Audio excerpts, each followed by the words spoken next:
పాలన సాగుతా ఉంది. గత 45 రోజులుగా రాష్ట్రంలో పరిస్థితి ఏమిటి అని చెప్పి ఒకసారి ఏ సామాన్యుడిని అడిగినా కూడా ఆ ప్రతి సామాన్యుడి నోట్లో నుంచి కూడా వచ్చే మాట ఒకటి, ఈ రాష్ట్రంలో లా అండ్ ఆర్డర్ లేదు, ఈ రాష్ట్రంలో ఆటవిక పాలన సాగుతా ఉంది, ఈ రాష్ట్రంలో తెలుగుదేశం పార్టీ వారు ఎవరైనా సరే వాళ్ళు తెలుగుదేశం పార్టీ వారు అయితే చాలు, ఎవరినైనా కూడా వాళ్ళు పోయి కొట్టచ్చు, ఎవరి ఆస్తులైనా కూడా వాళ్ళు ధ్వంసం చేయొచ్చు, ఎవరినైనా హత్య చేయొచ్చు, ఎవరి మీదైనా హత్యా ప్రయత్నం చేయొచ్చు,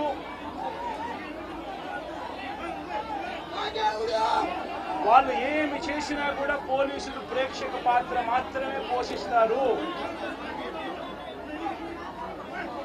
పోలీసులు ఇంకా అటువైపు నుంచి ఎవరైనా కేసు పెడితే దొంగ కేసులు వాళ్ళే తప్పు చేశారని అంటూ పోలీసులు కూడా బనాయిస్తారు అనే ఒక నీచ సంస్కృతి ఈరోజు రాష్ట్రంలో రాజ్యం వెళ్తా ఉంది. నిజంగానే చంద్రబాబు నాయుడు గారిని ఒకటి అడుగుతా ఉన్నా, ఈ 45 రోజుల పాలనలో ఏకంగా 31 రాజకీయ హత్యలు జరిగాయి. 31 కూడా కాదు, ఇక్కడికి రాకముందు మా వాళ్ళు నాకు చెప్పిన సంఖ్య 36. 45 రోజుల్లో దాదాపుగా 36 రాజకీయ హత్యలు, 300కు పైగా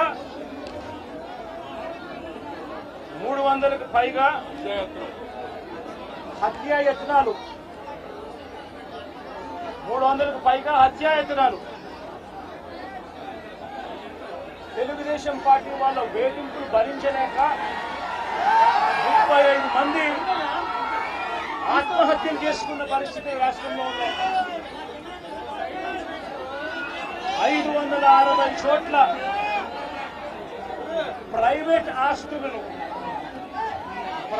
ఆస్తులను ధ్వంసం చేశారు. ఇంట్లో చొరబడుతున్నారు, ఆస్తులను ధ్వంసం చేస్తా ఉన్నారు, షాపులను కాల్చేస్తా ఉన్నారు,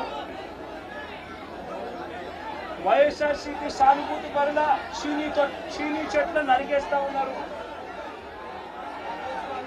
ఇటువంటి ప్రైవేట్ ఆస్తులు 560 చోట్ల ప్రైవేట్ ఆస్తులను ధ్వంసం చేశారు. 490 చోట్ల ప్రభుత్వ ఆస్తులను ధ్వంసం చేశారు.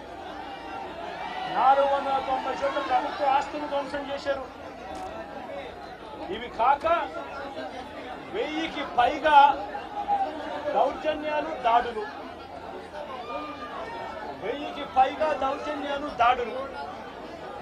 ఈ 45 రోజుల్లో తెలుగుదేశం పార్టీ అధికారంలోకి వచ్చిన తర్వాత ఈ రాష్ట్రంలో ఇది లా అండ్ ఆర్డర్ పరిస్థితి. నేను అడుగుతా ఉన్నాను, ఒకసారి ఆలోచన చేయమని అడుగుతా ఉన్నాను.